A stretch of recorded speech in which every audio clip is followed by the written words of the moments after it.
أهلا بكم إلى هذه الحلقة من مستقبل الطاقة، وهذه عناويننا.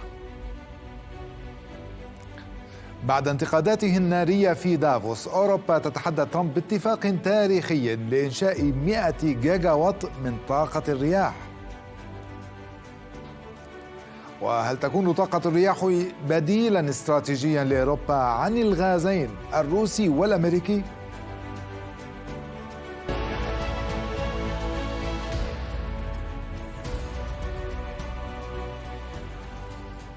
طاقة رياح أوروبا تجري بعكس ما يريد الرئيس الأمريكي دونالد ترمب.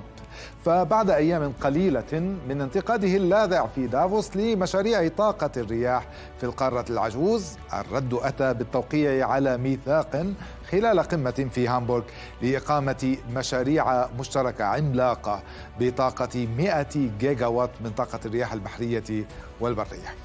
الميثاق وقعت عليه 10 دول من بينها بريطانيا وألمانيا والدنمارك التي تخوض مواجهة مع ترامب هذه الأيام، والهدف هو دعم أمن الطاقة الأوروبي كما تقول هذه الدول.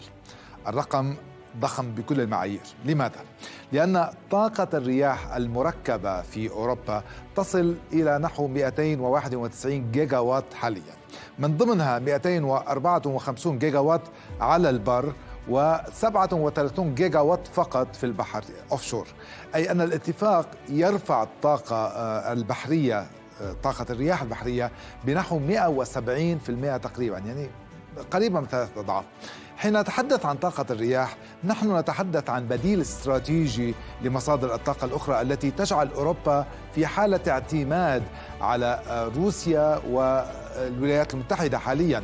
لاحظوا في هذا الرسم أنه طاقة الرياح باتت تشكل وحدها 18% من مزيج الطاقة الأوروبي، لتتجاوز الطاقة الكهرومائية المركبة على السدود والأنهار وتقترب من حصة الطاقة النووية، وهذا تحول كبير جدا في أوروبا حتى أنها تقترب شيئا فشيئا من حصة الغاز، طبعا ما زالت بعيدة عنه نوعا ما. الاتفاق الجديد هو جزء من هدف مشترك توصلت إليه دول بحر الشمال عام 2023 لإنشاء 300 جيجا وات من طاقة الرياح، طبعا رقم ضخم جدا. وكان الشغل الشاغل في ذلك الحين الاستقلال عن موارد الطاقة الروسية بعد اندلاع الحرب في أوكرانيا. لكن الحديث الآن عن أمن الطاقة في أوروبا لم يعد يعني روسيا فقط، بل بات يعني الولايات المتحدة أيضا، بعد أن أصبحت اليوم أكبر مصدر في العالم للغاز المسال LNG، وبالتحديد أكبر مصدر للغاز المسال إلى أوروبا. هكذا نفهم هجوم ترامب الحاد على مشاريع طاقة الرياح في أوروبا والطاقة المتجددة بشكل عام في حديثه في دافوس، وهذا ربما لأن طاقة الرياح تحديدا تشكل بديلا جزئيا عن الغاز الأمريكي. هذا ما قاله ترامب بصريح العبارة. نستمع إلى هذا المقطع. The green new scam, windmills all over the place, destroy your land, destroy your land. Every time that goes around, you lose $1,000. You're supposed to make money with energy, not lose money. وطبعا طاقة الرياح تعتمد على المعدات اللي تصنع غالبا في الصين. ترامب إذن ذهب أبعد من ما قاله ليصف من يشترون معدات طاقة الرياح من الصين بالغباء، وزعم أن الصين تصنع هذه المعدات لتبيعها ولا تستخدمها على أراضيها على الإطلاق. طبعا هذا الأمر عليه نقاش. China makes almost all of the windmills, and yet I haven't been able to find any wind farms in China. Did you ever think of that? It's a good way of looking at it. They're smart. China is very smart. They make them, they sell them for a fortune. They sell them to the stupid people that buy them, but they don't use them themselves. They put up a couple of big wind farms, but they don't use them. They just put them up to show people what they could look like. They don't spin. They don't do anything. They use a thing called coal mostly. But China goes with the coal. They go with oil and gas. They're starting to look at nuclear a little bit, and they're doing just fine. لكن هذا الكلام التخويفي لا يبدو أنه يلقى أذانا صاغية في أوروبا. سمعنا إد ميليبند وزير الدولة البريطاني لأمن الطاقة وصافي الانبعاثات الصفرية يتحدث عن دور طاقة الرياح في أمن الطاقة الأوروبي ويشدد عليه. We obviously don't agree with President Trump on that. For us in the UK, Offshore wind is absolutely critical for our energy security. This is a hard-headed, not a soft-hearted view that we have. We think it's the right thing for the climate crisis, but we think it's absolutely the right thing for energy security. I think offshore wind is for winners. I think offshore wind is going to connect 12 million homes in the UK just with our recent auction, getting us off the roller coaster of fossil fuels. And different countries will pursue their own national interests, but we are very clear about where our national interest lies. مفوض الطاقة في الاتحاد الأوروبي دان جيرسنسن كان أوضح وكان أكثر مباشرة في رده على ترمب حين قال بصراحة لا نريد استبدال الاعتماد في استيراد الغاز على جهة، يقصد روسيا، بالاعتماد على جهة أخرى وبالطبع يقصد أمريكا. نستمع ما قاله. We do need LNG from America as it is now. The US is now our second biggest contributor of gas, having replaced Russia. Now, we are not against trading with the US. On the contrary, we have never wanted a trade war. We want to trade and deal with the US on as many issues as possible. But we are, of course, aware, and this goes for all countries, not only the US, that we are not aiming at replacing one dependency with a new dependency. We want to grow our own energy, and our strategy in the future is to become free of gas. هذا تصريح كبير يتحدث، يقول أنه استراتيجية أوروبا هي لمستقبل خال من الغاز، وهذا ما يجعل اتفاق طاقة الرياح الجديد حدثا مهما في الشطرنج الاقتصادي الجيوسياسي.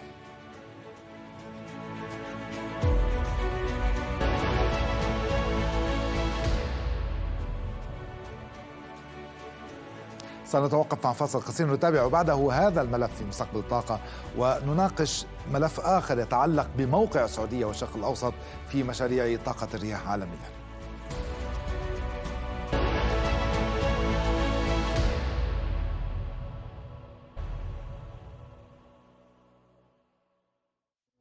مشاريع طاقة الرياح واجهت في السنوات الماضية بعض الاختناقات التنظيمية والتمويلية، وقد أثر ذلك على وتيرة النمو لبعض الوقت، لكن طاقة الرياح وخصوصا البحرية الأوفشور منها عادت للصعود كأحد أرخص وأكثر مصادر الكهرباء استقرارا وأمانا من حيث الإمدادات. في المقابلة التالية نناقش مع بن باكويل الرئيس التنفيذي للمجلس العالمي لطاقة الرياح، نناقش معه التحولات الكبرى التي يشهدها قطاع طاقة الرياح عالميا والأبعاد الاقتصادية والجيوسياسية لهذا التوسع، بالإضافة إلى كيفية تموضع السعودية ودول منطقتنا في هذا التحول العالمي.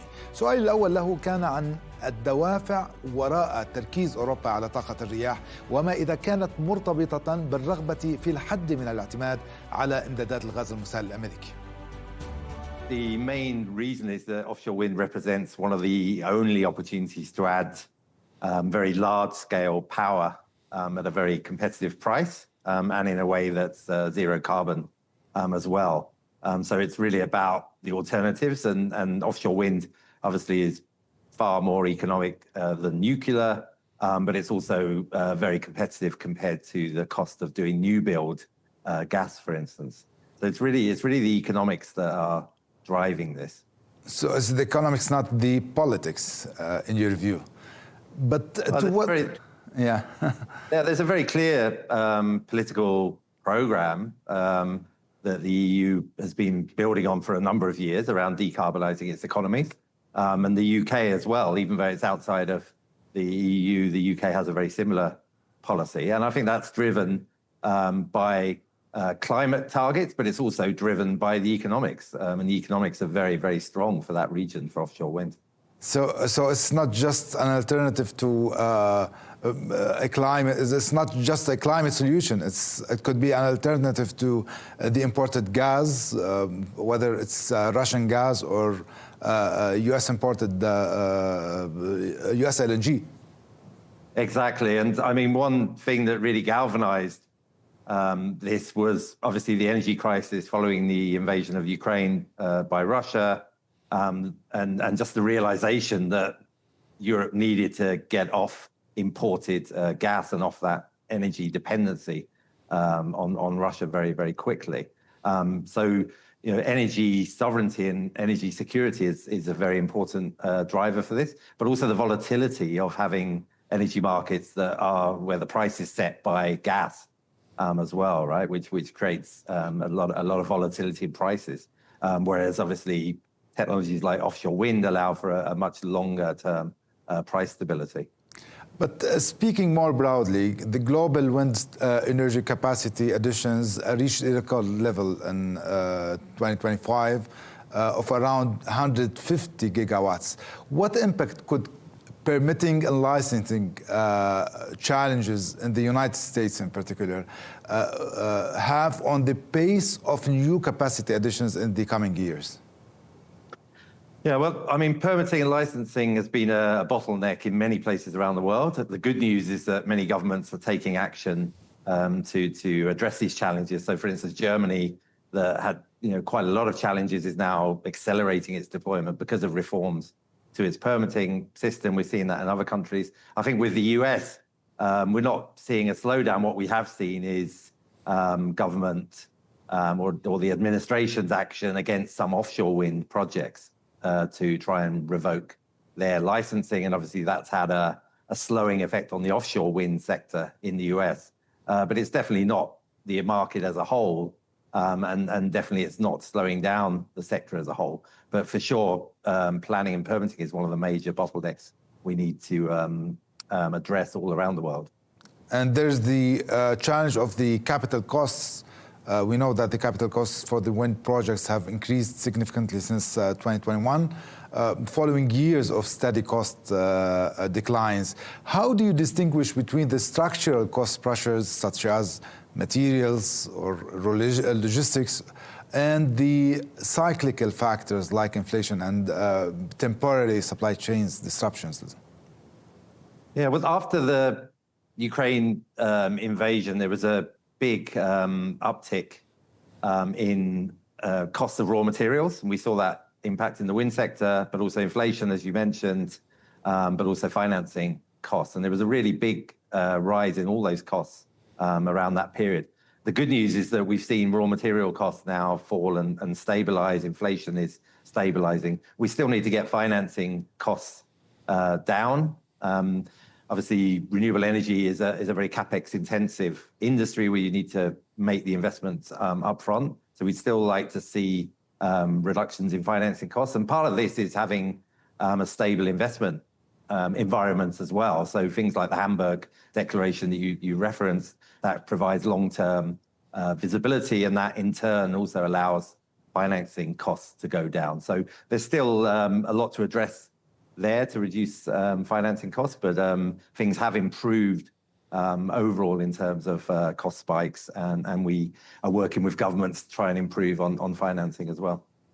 But if we look at the global dynamics of the wind energy, China now accounts for roughly 41% of global wind power generation and continues to lead in manufacturing scale. What does this mean for the global wind industry, and how can Western and emerging economies position themselves alongside China's growing role in this industry? Well, I mean, we're very glad to see China continue to accelerate. We'd like to see many other countries accelerate as well. China is taking the very large share of the market right now because it's been able to be successful domestically. The good news, again, is we're seeing other countries speeding up. So we're seeing really good progress in India. We've seen really good progress in places like Germany and the UK. But also new places. So Saudi Arabia, for instance, now something like probably 7 to 8 gigawatts to be installed in the coming years. It's been really successful, really competitive prices. So we certainly expect China to continue to be the leading market, but we expect other countries to speed up and for China's overall share to slightly reduce. So we're on the demand side, it's about speeding up. On the supply chain side, China, again, as it's the biggest industry, has the biggest supply chain. Europe still has a very important part of the supply chain as well, and very important advantages still on many levels in terms of its companies, And again, we're seeing other places like India really become very important hubs for the supply chain. We've also seen supply chain build up in places like Brazil and other places. And one interesting trend now is also seeing Chinese companies investing in industrial capacity outside of China. Right? So we've seen plans to set up factories in Central Asia, in Saudi Arabia, in Brazil, in Turkey and India and other places. So it's going to be interesting to see. I'd like to ask you about the Middle East, Saudi Arabia specifically. How do you see the prospect of the industry here in the region? Yeah, I think it's really exciting. And in fact, it's one of the regions we're most excited about and focused on at the moment in GWEP, because we're trying to really help governments and countries to accelerate their industries. So the Middle East has really amazing wind for a start. So it's got a great resource. It's got strongly growing power demand. And we can see that in places like Saudi Arabia, there's a really good opportunity where the kingdom wants to export its fossil fuel reserves, but doesn't want to be using those for domestic energy supply, and is looking to the most efficient types of renewables to supply its own domestic energy supply. So the opportunities there are really big. We've seen really good development in Egypt as well over the years, also in North Africa, but also in Turkey as well. And there's other places, I think, in the Middle East that are realizing now that actually they have pretty good wind resources. It's not just solar and great sun. Yeah, but you know, there's a trade-off between wind and the solar energy, especially here in the Middle East and GCC, because you have very strong potential for the solar. For sure. And I mean, we think this will be a combination. It's a combination in most places around the world. But I mean, you look at somewhere like the Kingdom of Saudi Arabia, it's got very, very strong wind resources. It's also got very strong solar resources. And because of the way that the technologies interact, so, you know, there's no sun at night, wind tends to blow, 24 hours in the right places. They combine very, very well to make sure you're maximizing your potential, maximizing grid connections as well. And if you can combine that in some places also with storage, you can get a kind of strong baseload power, combining the different technologies at a very competitive price. And that's what we expect to see in Saudi Arabia, what we expect to see in Egypt and in other places around the region, but also in Central Asia as well, where it's just got amazing wind resource combined with good solar resource as well. But anyway, China is leading the global costs. It's leading maybe the technical standards for wind turbines, if I'm right. So how can Europe expand wind power at a scale while avoiding a new strategic dependency, this time on Chinese manufacturing? Yeah, I think it's really important that the regions around the world have manufacturing bases, that everybody feels that they're getting something out of the renewables revolution and the wind revolution, that people really are getting local jobs and investments. So I think that's really important. But also it's really important that the industry is competitive and we're producing at the best efficiency and the best cost. European companies, some of them are doing very, very well and still leading globally outside of their own region. So it's important to note that. In terms of the technical standards, I mean, much of this came from Europe, you've got to remember. And even now, Chinese companies are to a great extent using European standards as a kind of base or a benchmark to how to define how they perform. So, I wouldn't say that China sets the standards. If anything, the Europeans are still setting quality standards to a great degree. What we are seeing is that China is innovating very, very quickly because its market is growing so fast. So we're seeing bigger turbines come out of China. We're seeing new designs tried and a very kind of intense innovation curve. And that, again, is very interesting how that plays out across global markets. Now, looking ahead to 2026 and beyond, which economic or maybe financial or policy developments could help unlock the next phase of investment and growth and maybe improve the confidence across the wind energy value chain? Yeah, I think it does come down in the end to policy and developments like the meeting in Hamburg the other day with Europe setting out its long-term plans. I think are really important. We're seeing other governments moving to do the same, and generally, I think having a stable investment environment, not having these kind of wild policy slings, also not politicizing energy in a way that's unhelpful or attacking energy sources because of ideological reasons. I think all of that is very important. We want investment stability because we're making long-term investments over 10 and 20 and 30 years. And I think that's the first thing is policy certainty. I think the second thing is our economics continue to improve versus the alternatives. And I think we're going to see that more and more as countries scale up. I mean, you've got to remember the bigger scale, the bigger we are as an industry, the more competition, the more efficiently we're able to develop. And what we're really seeing around the world is that those economics are very powerful. And in the big industrial economies like China and India and Germany and Brazil, renewables is winning out and wind is winning out, and we can compete very successfully even against coal or gas without subsidy wherever we can build at scale. So I think it's really those economics that's going to continue to unlock the benefits in the coming years. يعني واضح أن الأمر لا يتعلق فقط بتوفير طاقة نظيفة أو طاقة بديلة، وإنما يتعلق الأمر أيضا بحسابات جيوسياسية وبأمن الطاقة الأوروبي.